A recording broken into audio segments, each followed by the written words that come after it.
हर हर महादेव। आप सभी शिव भक्तों का वीर मृत्युंजय चैनल पर एक बार फिर से हृदय से स्वागत है। जैसा कि हमने पिछली वीडियो में जाना, सोमनाथ, मल्लिकार्जुन, महाकालेश्वर, ओमकारेश्वर, केदारनाथ, भीमाशंकर, काशी विश्वनाथ और त्र्यंबकेश्वर ज्योतिर्लिंगों की दिव्य उत्पत्ति और अनुपम महिमा के विषय में आज हम अपनी अगली पावन यात्रा पर प्रस्थान करते हैं और पहुंचते हैं 90वें ज्योतिर्लिंग वैद्यनाथ की ओर।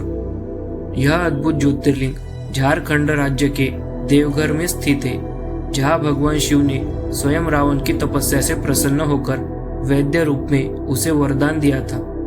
यह स्थल केवल एक तीर्थ नहीं, यह है आस्था, तपस्या और शिव कृपा का मिलन बिंदु, जहाँ एक असुर भक्त की भक्ति ने स्वयं त्रिलोकनाथ को भी प्रसन्न कर दिया। तो आइए शिव महापुराण की इस अलौकिक कथा के साथ जानते हैं कैसे प्रकट हुआ वैद्यनाथ ज्योतिर्लिंग और क्या है इसकी पौराणिक महिमा। सूत जी बोले, किसी समय अभिमानी तथा मनपरायण राक्षस श्रेष्ठ रावण पर्वतों में उत्तम कैलाश पर भक्ति पूर्वक शिव जी की आराधना करने लगा। जब कुछ समय तक आराधना किए जाने पर भी शिव जी प्रसन्न न हुए, तब शिव जी को प्रसन्न करने के लिए उसने दूसरे प्रकार का तप करना प्रारंभ किया। पुलत्स्य कुल में जन्म ग्रहण करने वाला ऐश्वर्य संपन्न वह रावण सिद्धि के स्थानभूत हिमालय पर्वत के दक्षिण में वृक्षों से भरी हुई भूमि में एक उत्तम गर्त बनाकर उसमें अग्नि स्थापित करके उसके समीप में शिव जी की स्थापना कर हवन करने लगा। वह ग्रीष्म काल में पंचाग्नि के मध्य में बैठकर, वर्षा काल में खुले चबूतरे पर बैठकर और शीतकाल में जल के भीतर रहकर इस तरह 3 प्रकार से तप करने लगा। इस प्रकार उसने घोर तप किया, तब भी दुष्टात्माओं के लिए दुराराध्य परमात्मा सदाशिव प्रसन्न नहीं हुए। उसके बाद दैत्यपति महात्मा रावण ने अपने सिर काटकर शिव का पूजन प्रारंभ किया। उसने शिव पूजा में विधि पूर्वक एक एक सिर काट डाला।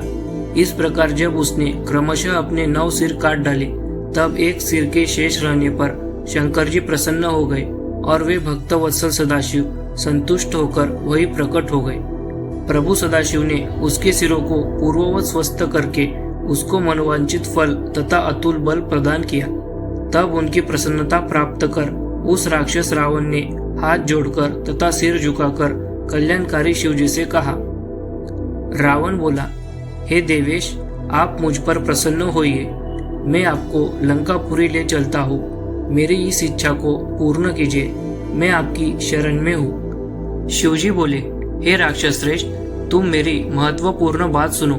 तुम उत्तम भक्ति से युक्त होकर मेरे इस श्रेष्ठ शिवलिंग को अपने घर ले जाओ, किंतु तुम इस लिंग को भूमि पर जहाँ भी रख दोगे, यह वहीं पर स्थित हो जाएगा, इसमें संदेह नहीं।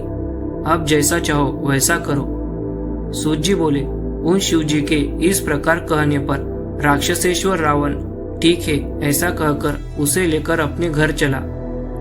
इसके बाद शिव की माया से मार्ग में ही उसे लघु शंका की इच्छा हुई।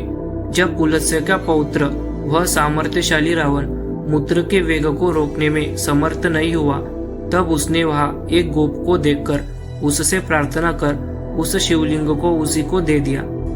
एक मुहूर्त बीतने पर वह गोप शिवलिंग के भार से पीड़ित होकर व्याकुल हो उठा और उसे पृथ्वी पर रख दिया। इस प्रकार वज्रसर से उत्पन्न हुआ वह लिंग वहीं पर स्थित हो गया, जो दर्शन मात्र से पापों को दूर करने वाला तथा समस्त कामनाओं को पूर्ण करने वाला है। वह लिंग तीनों लोकों में वैद्यनाथेश्वर नाम से प्रसिद्ध हुआ। वह सत्पुरुषों को भोग तथा मोक्ष प्रदान करने वाला है। यह दिव्य, उत्तम एवं श्रेष्ठ ज्योतिर्लिंग दर्शन एवं पूजन से सारे पापों को दूर करने वाला है और मुक्ति प्रदान करने वाला है। सारे लोगों का कल्याण करने के लिए उस लिंग के वहां स्थित हो जाने पर रावण श्रेष्ठ वर प्राप्त कर अपने घर चला गया और उस महान असुर ने अपनी पत्नी से अत्यंत हर्षपूर्वक सारा वृत्तांत बताया। इस वृत्तांत को सुनकर इंद्र आदि सभी देवता तथा निष्पाप मुनिगण आपस में विचार कर वैद्यनाथेश्वर में आसक्त बुद्धि वाले हो गए। उस समय ब्रह्मा, विष्णु आदि सभी देवगण वहां आए और उन्होंने विशेष विधि से अतिशय प्रीतिपूर्वक शिवजी का पूजन किया।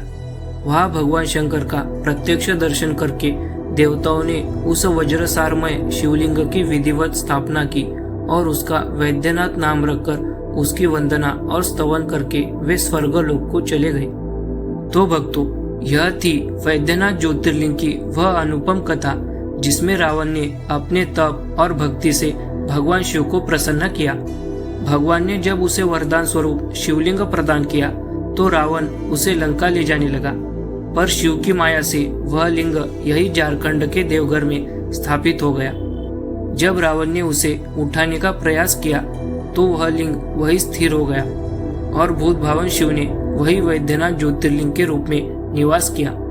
इसी कारण इसे वैद्यनाथ कहा गया, क्योंकि भगवान ने रावण के घाव को भी स्वयं वैद्य बनकर ठीक किया था। शिव महापुराण यह स्पष्ट करती है कि जो भी भक्त श्रद्धा और भक्ति से इस ज्योतिर्लिंग का दर्शन करता है उसे रोग, शोक और जन्म मरण के बंधनों से मुक्ति मिलती है। यदि आपको यह पौराणिक कथा सार्थक और प्रेरणादायक लगी हो तो इस वीडियो को लाइक, शेयर और सब्सक्राइब करना न भूलें, क्योंकि अगली वीडियो में हम जानेंगे नागेश्वर ज्योतिर्लिंग की उत्पत्ति और उसकी अलौकिक महिमा की पौराणिक कथा। तब तक के लिए हर हर महादेव, जय माता आदिपराशक्ति।